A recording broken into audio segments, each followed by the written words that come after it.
नमस्कार, आप देख रहे हैं पॉलिटिकल आइडिया। मैं हूं प्रदीप कुमार। मित्रों, आज बिहार विधानसभा चुनाव संपन्न होने के बाद मतगणना के दिन है।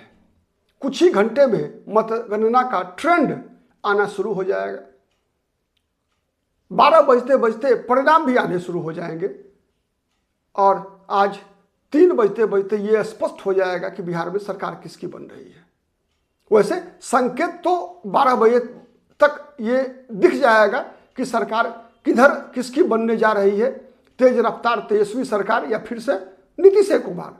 तो आज हम जानने का प्रयास करेंगे इस वीडियो में कि आज यदि तेज रफ्तार तेजस्वी सरकार बनती है या फिर से एक बार नीतीश कुमार ही शपथ लेते हैं तो इसका मतलब क्या है, क्यों ऐसा हो रहा है कि इस बार तेज रफ्तार तेजस्वी सरकार होगा। तो कौन से ऐसे कारण होंगे जिन कारणों से तेज रफ्तार तेजस्वी सरकार होगी, या फिर अगर एक बार फिर नीतीश कुमार तो वो कौन से कारण होंगे। क्योंकि एक राजनीतिक विश्लेषक होने के नाते हमारा ये मकसद नहीं है कि अब किसी पॉलिटिकल पार्टी के पक्ष में बैटिंग करें। हमारा काम होता है जनता को ये बताना कि विभिन्न राजनीतिक परिस्थितियों में, अलग अलग परिस्थिति में उसका मतलब क्या है। तो आज हम जानने का प्रयास करते हैं। शुरुआत करते हैं इस बात से, संभावना जिसकी ज़्यादा है, चूंकि अधिकतर जितने भी सर्वे एजेंसियां हैं उन लोगों ने जो एग्जिट पोल किया या फिर ओपिनियन पोल किया, उसके आंकड़े ये बता रहे हैं कि एक बार फिर से बिहार में नीतीश कुमार होने की संभावना बढ़ रही है।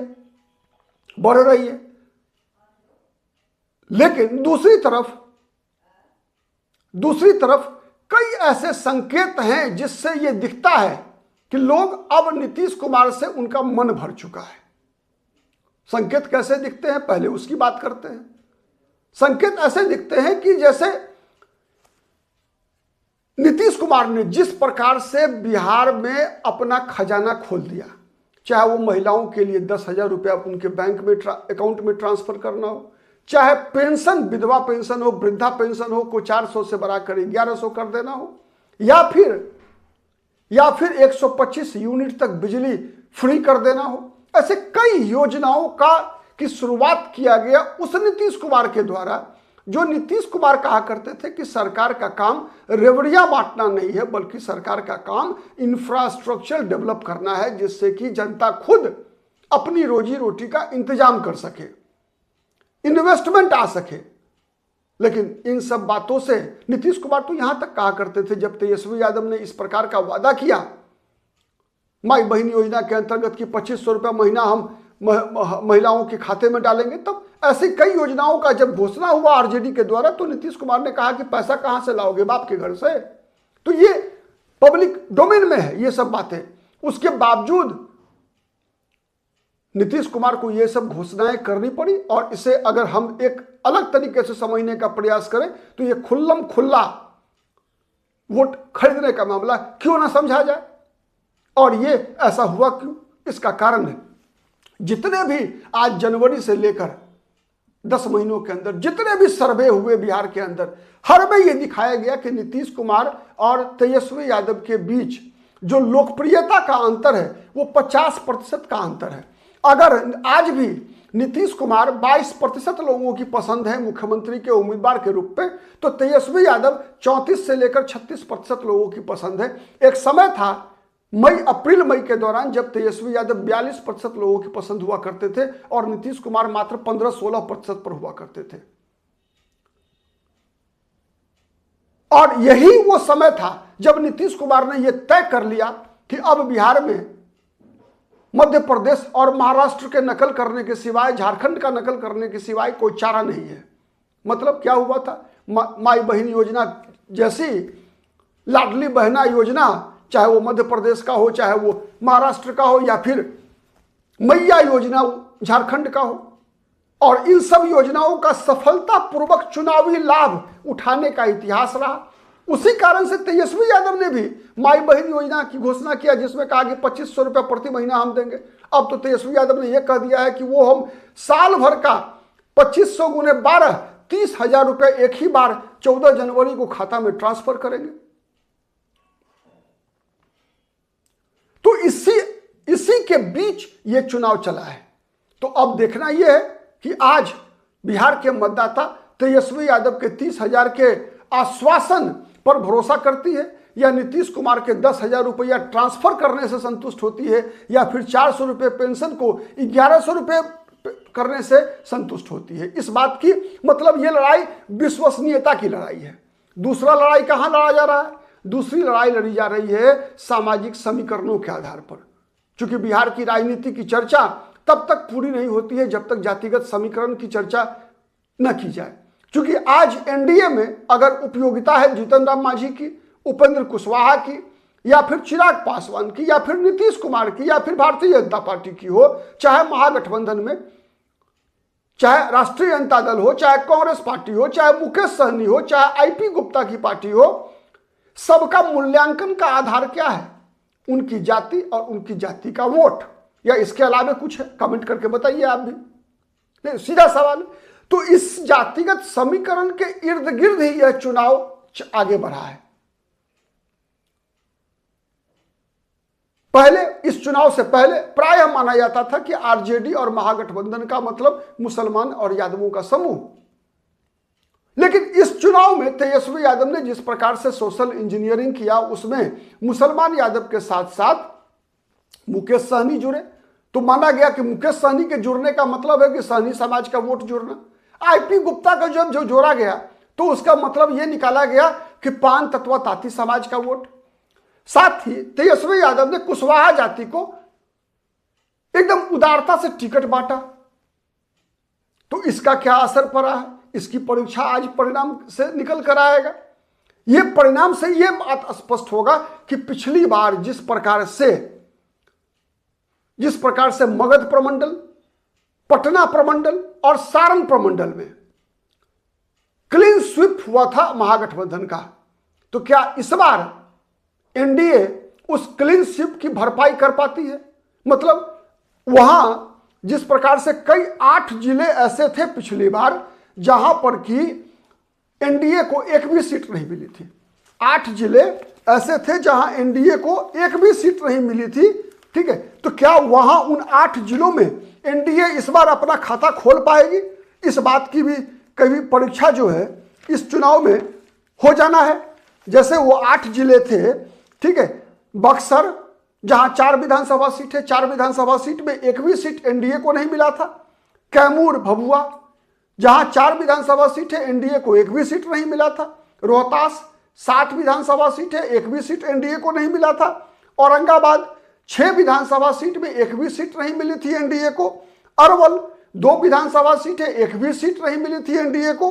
जहानाबाद 3 विधानसभा सीट है, एक भी सीट नहीं मिली थी एनडीए को। तो क्या एनडीए इन सभी जिलों में अपना खाता खोलने में सफल होगी?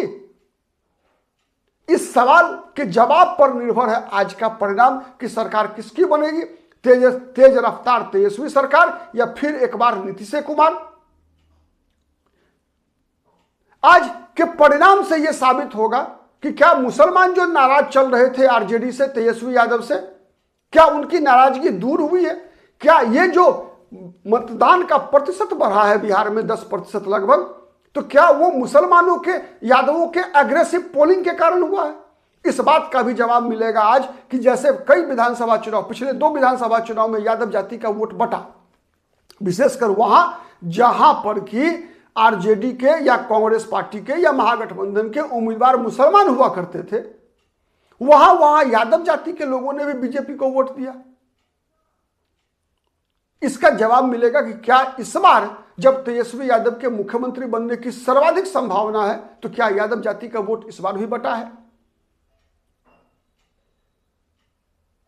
इस बात का भी जवाब मिलेगा कि क्या मुसलमानों का जिस प्रकार से टिकट कम किया गया आरजेडी के द्वारा या महागठबंधन के द्वारा, क्या उसके कारण मुसलमान इतने नाराज हुए कि महागठबंधन को वोट दिया नहीं दिया उन लोगों ने? तो इन सब बातों का आज जवाब मिलेगा। साथ ही इस बात का भी जवाब मिलेगा कि एनडीए में अगर एनडीए का प्रदर्शन आज अच्छा नहीं होता है, तो क्या बीजेपी ने का जो सोशल इंजीनियरिंग इस बार बिहार में फेल किया, जिस बात की संभावना जताई जा रही है कि बीजेपी इस बार बिहार में तीसरे नंबर की पार्टी हो सकती है, तो क्या उसके पीछे बीजेपी की फेल्ड सोशल इंजीनियरिंग का असर है? जिस प्रकार से बीजेपी ने इस बार यादव जाति, जो हिंदू में सबसे बड़ी जाति है, उसकी उपेक्षा किया, तो क्या इसकी सजा बीजेपी को बिहार में मिल रही है, जिस कारण से बीजेपी तीसरे नंबर की पार्टी बन रही है? साथ ही इस बात का भी परीक्षा होगा कि क्या नीतीश कुमार आज भी बिहार की राजनीति के अजात शत्रु है। बिहार की राजनीति में बाली है नीतीश कुमार। मतलब बाली कौन था? बाली वह व्यक्ति, वह चरित्र जिसके सामने उसका प्रतिद्वंदी की आधी शक्ति बाली में समाहित हो जाती थी। साथ तो नीतीश कुमार क्या वो बाली है कि प्रतिद्वंदी की आधी शक्ति युद्ध के दौरान हर लेते हैं? मतलब जो जनसमूह तेजस्वी यादव के साथ दिखा, वो जनसमूह ने तेजस्वी यादव को वोट नहीं किया। इस बात की भी परीक्षा आज ही हो जानी है और इसी आधार पर तय होगा नीतीश कुमार की क्रेडिबिलिटी, नीतीश कुमार का डायरेक्ट बेनिफिट ट्रांसफर, साथ ही तेजस्वी यादव की विश्वसनीयता, और साथ ही इस बात का भी आज जवाब मिलना है कि क्या बिहार की बड़ी आबादी लालू प्रसाद यादव, राबड़ी देवी के शासनकाल के बारे में जो बातें कही जाती है उसको अब भूल चुकी है। और यदि ये बात तब साबित होगी जब तेजस्वी यादव की सरकार बनेगी और तेजस्वी यादव बहुमत से जीत कर आएंगे। ठीक है, तो आज कोई भी जीते, लेकिन जीत बिहार की होनी चाहिए। जीत किसी की भी हो, क्योंकि किसी भी राजनीतिक दल, किसी भी नेता से बड़ा देश है, समाज है, बिहार है। बिहार है तो हम हैं, बिहार है तो राजनीतिक दल है, राजनीतिक दल है तो बिहार नहीं है। राजनीतिक दल आएंगे, जाएंगे, बनेंगे, बिगड़ेंगे। कई ऐसी राजनीतिक दल आज से 25 साल 30 साल पहले हुआ करती थी, आज खत्म हो गई। सत्ता आएगी, जाएगी, राज्य रहना चाहिए। सत्ता आएगी, जाएगी, कोई जीतेगा, कोई हारेगा, देश बचना चाहिए, देश रहना चाहिए। जितने भी राजनीतिक दल हैं, हर राजनीतिक दल का यह कर्तव्य है कि देश के अंदर सुशासन स्थापित हो। आज इन सब बातों की परीक्षा होनी है। आज का दिन बिहार के लिए बड़ा दिन है और जहां तक बात सत्ता की है तो इंतजार कीजिए, कुछ ही घंटों के अंदर यह साबित होने वाला है कि अगली सरकार तेज रफ्तार तेजस्वी सरकार या फिर एक बार नीतीश कुमार। नमस्कार, बने रहिए पॉलिटिकल आइडिया के साथ। ठीक है, हम लाइव भी आएंगे कुछ ही देर में।